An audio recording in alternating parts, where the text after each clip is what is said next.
So, hello, welcome to this session. I'm Rodney Teet, founder of Customer Success U, and I'm joined today by Avi Avital, who is not only an incredible thought leader in customer success, but also an incredible individual.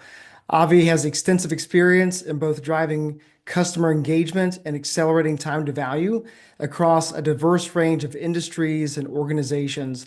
Over the past 25 years, Avi has held some incredible positions, including head of customer success at Nimble, head of customer success at Census, head of customer success at Icera, VP of customer success at Antidote, senior product manager at PayPal, and senior product manager at eBay, and multiple others. So, Avi, thank you so much for your time today. Very glad that you're here. Before we begin, is there anything that you would like to share as far as your background or what got you into customer success? I got into customer success, to be honest, by chance. I was leading a product management team at PayPal. We're building monitoring and logging solutions that were used all across the engineering team. And after 3.5 years, where the adoption was extremely high, I was looking to improve our detection capabilities. So by searching the web, I found a startup named Anodot, happened to be Israeli company. And during my summer trip to Israel, I met with the team, learned about their technology and what they're up to. I really like what I've seen. And we started the POC process. 2 weeks into the POC, they closed round A.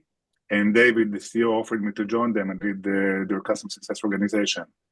I didn't know much about customer success. And to be honest, it was the first time I heard the phrase.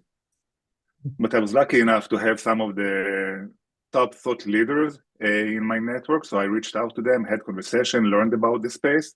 And since I had a very high conviction about the Anodot's technology and I like what I've learned about customer success, I decided to take a chance and joined them. And it's been a hell of a ride. That's great. That's great. And you did talk about that as well. And we've discussed it before. So you have extensive experience, right, with early stage funding companies. Is there something in particular that really draws you into those type of companies? It's a great question. What I've learned, I'll say two things. Prior to Anodot, my experience was working for large corporates, and I had good time there. But after I've tasted what it feels like being in an early stage startup, I truly fell in love with that, and I found my true passion relatively late in my career, but better late than ever.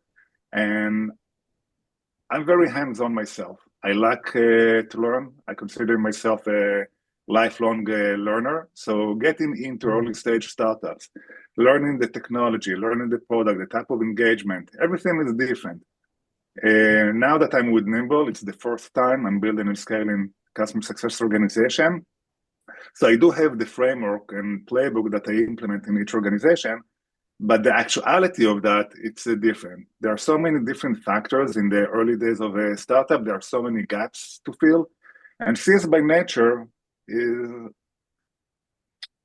well, I will say CS by nature is well-rounded to address many topics. And just because there are gaps, so everybody is looking at CS to bridge those gaps.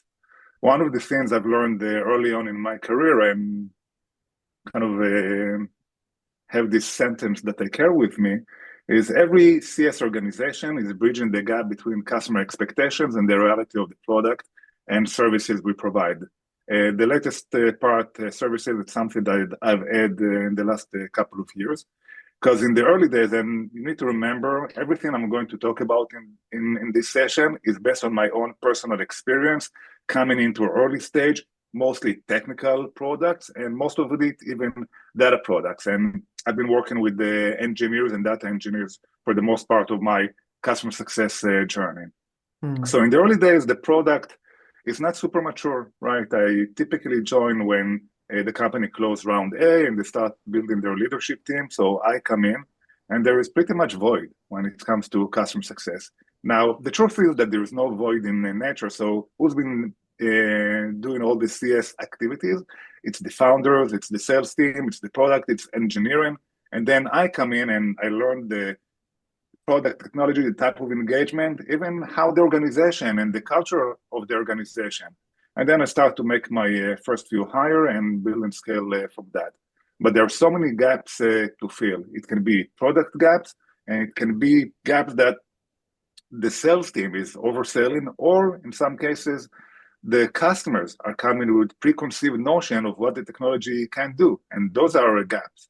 So it's up Mm. to the CS to identify the gaps, reset the expectation, and in some cases go back to marketing and sales team, tell them those type of customers are not great, and refining the ICP and the qualification criteria. And in some cases, it actually can be a great product enhancements. So communicate that back to product and engineering.